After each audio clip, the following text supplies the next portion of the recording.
Imagine trying to walk across a room made of perfectly smooth ice. You'd slip and slide, unable to move forward. That's a world without friction, an invisible force that opposes every move we make, but also a force we literally can't live without. Even surfaces that feel smooth are covered in microscopic peaks and valleys. When they touch, these tiny bumps interlock, creating resistance. This is friction. It's the hero that lets your car brakes work and your shoes rip the floor. But it's also the villain engineers fight with oil and ball bearings to keep engines from grinding to a halt.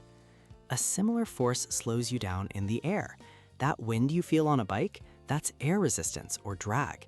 You're physically pushing billions of air molecules out of your way. The faster you go, the harder the air pushes back.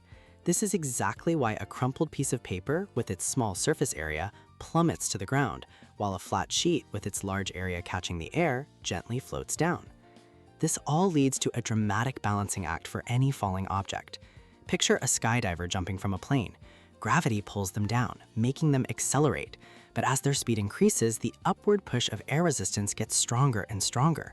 Eventually, the upward force of air resistance becomes exactly equal to the downward force of their weight.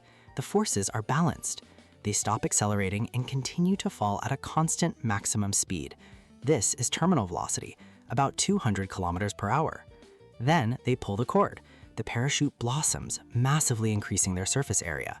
Suddenly, air resistance becomes much stronger than gravity, slowing them to a safe, gentle 20 kilometers per hour. From the grip of your shoes to the safe landing of a skydiver, these invisible forces are in a constant, silent dance, shaping the physics of our every move.